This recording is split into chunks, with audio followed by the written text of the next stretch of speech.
Pemakaman Rahman berlangsung sederhana. Saat liang lahat digali, para penggali kubur merasa ada yang aneh. Tanah terasa keras dan sempit. Lubang kubur yang dibuat terasa kurang panjang, meski sudah diukur seperti biasa. Mereka mencoba menggali lebih dalam dan memanjangkan, namun seolah tanah menolak. Assalamualaikum warahmatullahi wabarakatuh. Semoga kita selalu dalam lindungan Allah SWT dan selalu diberi kesehatan serta dijauhkan dari sifat sombong diri. Kisah ini hanyalah cerita penuh hikmah, bukan untuk menghakimi siapapun, melainkan sebagai pengingat agar kita memperbaiki niat, akhlak, dan ibadah kita kepada Allah SWT. Azab pria yang sombong dengan ibadahnya. Di sebuah kampung yang tenang, hiduplah seorang pria bernama Rahman. Ia dikenal sangat rajin sholat berjamaah di masjid. 5 waktu tak pernah tertinggal. Setiap azan berkumandang, langkahnya selalu paling cepat menuju masjid. Pakaian koko bersih, sorban rapi, dan sajadah kecil selalu setia di tangannya. Warga sering memujinya sebagai orang solih dan taat beragama. Namun di balik semua itu, ada kebiasaan Rahman yang jarang disadari orang. Ia gemar menilai dan menjelekkan mereka yang tidak sholat ke masjid. Baginya, orang yang sholat di rumah dianggap malas, munafik, dan kurang iman. Setiap kali duduk diseram di masjid, lisannya ringan mengomentari keburukan orang lain. Ia lupa bahwa sholat bukan hanya soal gerakan, tetapi juga menjaga hati dan lisan. Tanpa sadar, kesombongan perlahan tumbuh dalam dirinya, tersembunyi di balik jubah kesalihan yang ia banggakan. Rahman sering berbicara lantang setelah sholat subuh. Ia menyebut nama orang-orang yang jarang terlihat di masjid. Percuma hidup, tapi sholat saja malas, katanya tanpa rasa bersalah. Beberapa jamaah hanya terdiam, sebagian lain mengangguk, takut dianggap membela orang yang ia celah. Rahman merasa dirinya lebih mulia karena selalu berada di saf depan. Ia tidak pernah bertanya apa alasan orang lain tak ke masjid. Apakah sakit, bekerja keras demi keluarga, atau beribadah dengan cara lain? Baginya ukurannya hanya satu, hadir atau tidak di masjid. Istrinya pernah mengingatkan agar ia menjaga lisan, namun Rahman menepisnya. Ia merasa sedang berdakwah, padahal yang ia lakukan hanyalah merendahkan. Setiap kata tajam yang keluar dari mulutnya seperti panah, melukai hati tanpa ia sadari. Ia lupa bahwa Allah Maha mengetahui isi hati manusia, bukan hanya langkah kaki menuju masjid. Hari demi hari berlalu, Rahman semakin dikenal sebagai orang yang salih tapi keras. Anak-anak muda enggan mendekat, takut dicela. Beberapa warga memilih sholat di rumah agar tidak mendengar ucapannya. Namun Rahman justru semakin bangga. Ia merasa menjadi penjaga moral kampung. Suatu malam, seorang tetangga yang jarang ke masjid meninggal dunia. Rahman datang melayat, tetapi masih sempat berkata, "Beginilah akibatnya, jarang ke masjid." Ucapannya membuat suasana duka semakin pilu. Tak ada empati, tak ada doa tulus. Ia lupa bahwa kematian adalah nasihat terbesar bagi yang hidup. Tanpa ia sadari, penyakit hati telah menggerogoti amalnya.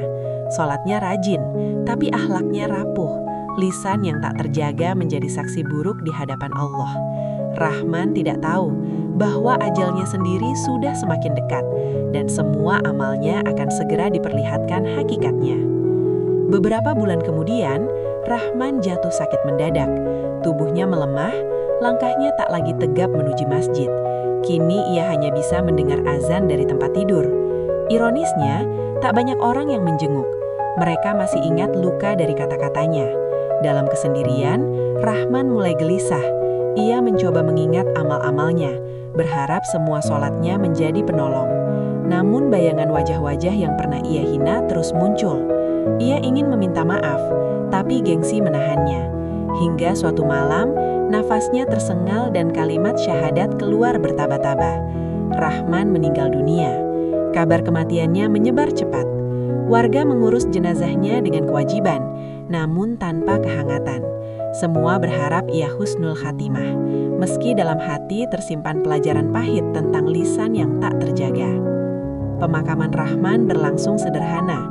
Saat liang lahat digali, Para penggali kubur merasa ada yang aneh. Tanah terasa keras dan sempit. Lubang kubur yang dibuat terasa kurang panjang, meski sudah diukur seperti biasa. Mereka mencoba menggali lebih dalam dan memanjangkan, namun seolah tanah menolak. Waktu semakin sempit, jenazah harus segera dimakamkan. Dengan terpaksa, posisi jenazah Rahman harus dibengkokkan agar muat di liang kubur. Beberapa orang terdiam, merinding menyaksikan kejadian itu. Tak ada yang berani bicara, tapi hati mereka bergetar. Apakah ini sebuah peringatan? Sholatnya rajin, namun adabnya buruk. Liang kubur yang sempit seakan menjadi simbol sempitnya hati Rahman semasa hidup. Tak memberi ruang untuk memaafkan dan memahami orang lain. Malam pertama di alam kubur menjadi awal azab yang tak pernah Rahman bayangkan sebelumnya. Saat manusia lain mendoakan dari kejauhan, ia justru merasakan kesendirian yang amat dalam. Tanah di sekeliling tubuhnya seolah hidup, menekan dari kanan dan kiri, membuat dadanya sesak. Kuburnya yang sempit terasa semakin menghimpit, hingga tubuhnya yang dibengkokkan terasa nyeri tak terperi. Dalam kegelapan total, Rahman mencoba mengingat amal-amalnya. Ia berharap sholat yang tak pernah tertinggal menjadi cahaya, namun yang datang justru bayangan kata-kata tajam yang pernah keluar dari lisannya. Ucapan hina, sindiran, dan rasa merasa paling suci muncul silih berganti, menghantam batinnya. Ia sadar, selama ini ia sholat dengan tubuh, tetapi hatinya dipenuhi kesombongan. Rahman menangis, memohon ampun, berharap diberi kesempatan kembali ke dunia walau sesaat untuk meminta maaf kepada mereka yang pernah ia rendahkan. Namun waktu telah habis. Kubur itu menjadi tempat pertanggungjawaban, mengajarkannya bahwa ibadah tanpa akhlak hanyalah rupa tanpa jiwa. Keesokan harinya, cerita tentang pemakaman Rahman perlahan menyebar di kampung, bukan untuk menertawakan, melainkan menimbulkan renungan mendalam. Para jamaah masjid yang dulu sering duduk bersamanya mulai menunduk, mengingat kembali ucapan-ucapan yang pernah mereka dengar. Mereka menyadari betapa sering Rahman mengukur keimanan orang lain hanya dari kehadiran di masjid. Padahal setiap manusia memiliki ujian dan perjuangannya masing-masing.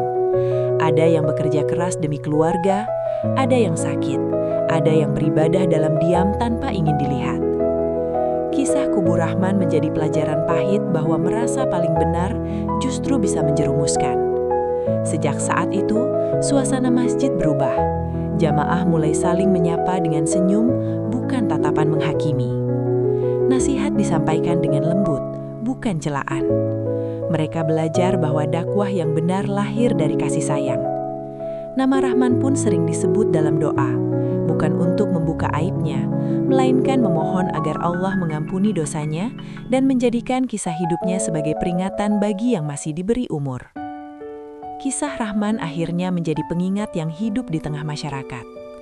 Banyak yang sadar bahwa rajin sholat belum tentu menjamin keselamatan jika tidak disertai kerendahan hati. Sholat seharusnya membuat seseorang semakin lembut ucapannya, semakin lapang dadanya, dan semakin peka terhadap sesama. Bukan justru menjadikannya mudah menghina dan merasa paling dekat dengan surga.